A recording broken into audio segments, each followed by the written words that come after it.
നമസ്കാരം. Big boss. അപ്പം big boss തീരാറാവുകയാണ്. സബ്സ്ക്രൈബ് ചെയ്യണം, എൻ്റെ ഒരു അപേക്ഷയാണ്. ഞാനും ഈ പറഞ്ഞ പോലെ ഇത്രയും കണ്ട് ഡെയിലി അപ്ഡേറ്റ്സ് ഒക്കെ ചെയ്യുന്ന ഒരാളാണെന്ന രീതിയിൽ പരിഗണിക്കണം എന്ന് ഞാൻ അഭ്യർത്ഥിക്കുകയാണ്.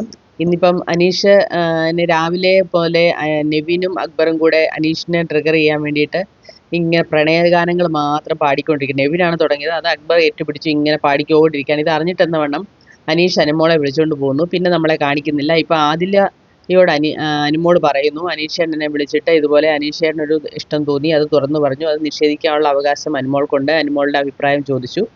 അത് അനുമോൾ പറഞ്ഞു, ചേട്ടാ എനിക്കൊരു ബ്രദറിനെ പോലെ മാത്രമേ ഉള്ളൂ, ഞാൻ ഇങ്ങനെ ഈ ഗസ്റ്റേഴ്സൊക്കെ കാണിച്ചത് ഞാൻ വെറുതെ തമാശയ്ക്ക് ചെയ്തതാണ്, അല്ല അതിന് സീരിയസ് ആയിട്ടൊന്നുമില്ല. ഈ അങ്ങനെയുള്ള കാര്യങ്ങളെല്ലാം ഞങ്ങൾ തമ്മിൽ സംസാരിച്ചു.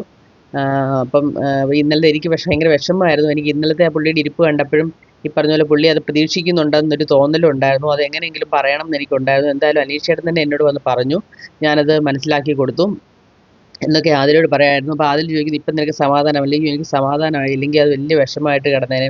പണ്ടൊക്കെ ആണെങ്കിലും ഇങ്ങനെ ആരെങ്കിലും എന്നോട് ഒന്ന് പറയുമ്പോൾ ഞാൻ അന്നേരം അതിന് മറുപടി കൊടുക്കാറില്ല. പിന്നെ നമ്മൾ ഈ പലപ്പോഴായിട്ട് ഇങ്ങനെ പറഞ്ഞാണത് ഞാൻ മനസ്സിലാക്കി കൊടുക്കുന്നത്.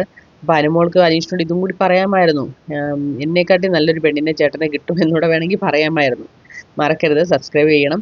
അതേപോലെ തന്നെ അനീഷ് ശരിക്കും പറഞ്ഞാൽ നല്ലൊരു ഗെയിമറാണ്, നല്ല ബുദ്ധിയുള്ളൊരു മനുഷ്യനാണ്. പക്ഷെ അങ്ങനെയൊക്കെ ഇങ്ങനെ തോന്നിയത് എന്താണെന്ന് നമുക്ക് മനസ്സിലാകുന്നില്ല. പറഞ്ഞ പോലെ രണ്ടുപേരുടെയും സ്വഭാവം എക്സ്ട്രീം ഓപ്പോസിറ്റ് സ്വഭാവമാണ്. അങ്ങനെയുള്ള ഒരു തമ്മിൽ ചേർന്നാലും അത് പ്രശ്നമൊക്കെ തന്നെയാണ്. പക്ഷെ അനീഷിന് എന്തോ ഒരു നിർബന്ധ നിമിഷത്തിൽ തോന്നി അനുമോളോട് ഒരു ഇഷ്ടം. അത് വളർന്നു വലുതായി അനുമോളോട് പറയാമെന്നൊരു പാകമെത്തിയപ്പം അത് അനുമോളോട് പറഞ്ഞു. പക്ഷെ അനുമോൾ അത് ഒരിക്കലും അങ്ങനൊന്നും അനീഷിൽ നിന്ന് പ്രതീക്ഷിച്ചതേയില്ല.